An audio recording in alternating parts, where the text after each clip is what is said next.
नमस्कार, मैं संजीव कुमार आज मार्टिन हाइडेगर के दूसरे भाग को संक्षेप में प्रस्तुत करने का प्रयास करूंगा।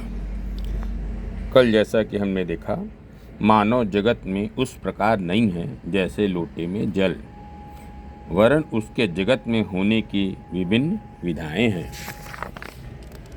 पहला, उद्देश्यपूर्ण लगाव, केयर और कंसर्न।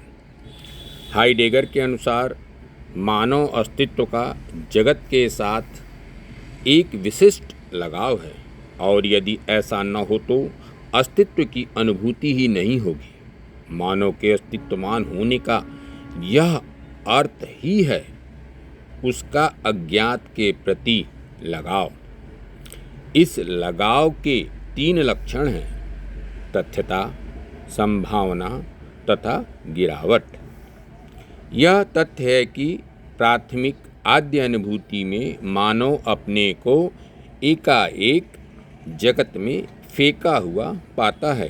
जगत के प्रति लगाव का एक आधार यह भी है कि जगत और जगत की प्रत्येक वस्तु हमें असंख्य संभावनाएं दिखाई देती हैं। जगत एक उपकरण के रूप में प्रतीत होता है जिसका उपयोग हम अपनी योजनाओं के अनुरूप कर सकते हैं, जैसे जलप्रपात से बिजली बनाना।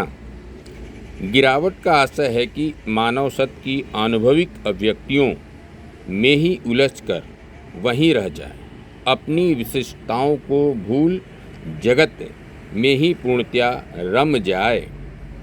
दूसरा, संभावना रूप जगत। मानव जगत के हर तत्व में निहित कुछ ऐसी संभावनाओं को देखता है जिन्हें वह अपने निर्णय के अनुरूप व्यक्त कर सकता है, जैसे मरुभूमि में हरे भरे खेत की संभावना। तीसरा, आगे आगे जीना। मानव की प्रत्येक योजना भविष्य से संबंधित होती है। हाइडेगर के अनुसार मानव का जगत में अस्तित्ववान होने का तात्विक अर्थ है कि मानव आगे आगे चलता है। यदि आगे आगे जीने की चेतना नहीं होती तो जगत के प्रति उद्वेगपूर्ण लगाव रह ही नहीं जाता। चौथा, अवबोध। अवबोध के सामान्यतः जगत के समझने के अर्थ में समझा जाता है, परंतु हाइडेगर के अनुसार अवबोध के अंतर्गत जगत से हर प्रकार का संबंध तथा जगत के प्रति अभिवृत्ति भी चले आते हैं। जब तक हमें किसी वस्तु से लगाव न हो तब तक हमें उसका अवबोध नहीं हो सकता। इसी संदर्भ में हाइडेगर कहते हैं, मानव के जगत में होने की विधा अवबोध है। अवबोध के 2 अवयव हैं। पहला, जगत के उपकरण रूप का अवबोध। दूसरा, अवबोध में ही जगत अथवा जगत के वस्तु अर्थपूर्ण होते हैं। पांचवा, शून्यता की अनुभूति। हाइडेगर के अनुसार शून्यता मात्र निषेध नहीं है, वरन यह निषेध के माध्यम से सत्य की अनुभूति है। मानव अस्तित्व में सत्य की झांकी संभव है, क्योंकि मानव अस्तित्व में ही शून्यता तथा सत्य का संगम है। इसे स्पष्ट करने के लिए मान लें कि जगत के सभी पदार्थ स्थायी हैं तथा सभी मनुष्य रोग मुक्त व अमर हैं। अब ऐसी स्थिति में सत्य की ओर उन्मुख होने का प्रश्न ही नहीं उठता, किंतु मानव का मरणशील होना अर्थात शून्यता ही सत्य को देखने का माध्यम बन जाता है। हाइडेगर के अनुसार शून्यता बोध के कारण ही अस्तित्व के परे का प्रश्न भी उठ जाता है, और तभी होने की वास्तविकता झलकती है। मृत्यु बोध तात्विक शून्यता बोध की वास्तविक अनुभविक जगत में अभिव्यक्ति है। वास्तविक जीवन में मृत्यु बोध की भावावस्था तात्विक स्तर पर यह शून्यता बोध के द्वारा सत्य की झांकी है। छठा, प्रामाणिकता अप्रामाणिकता। मानव अस्तित्व का अर्थ है जगत में मानव अस्तित्व, परंतु मानव जगत का अवयव नहीं है।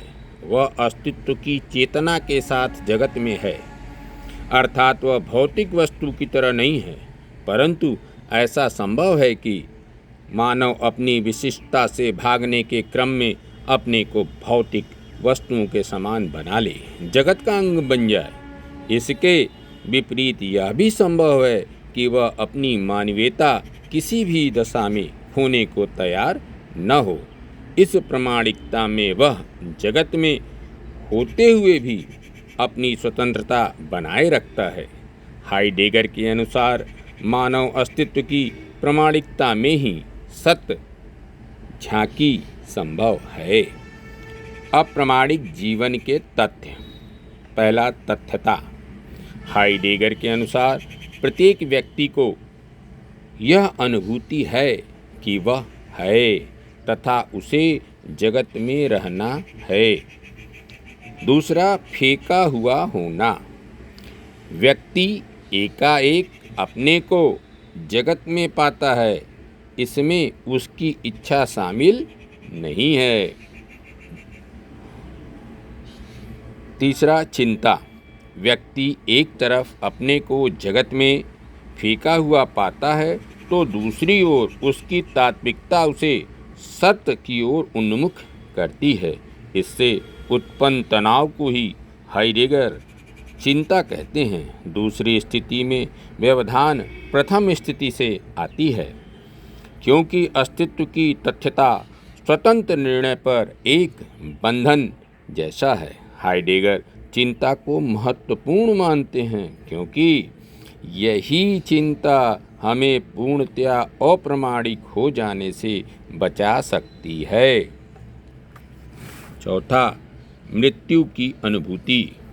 हाइडेगर ने अपनी कृति बीइंग एंड टाइम में काल को प्रधानता दी है।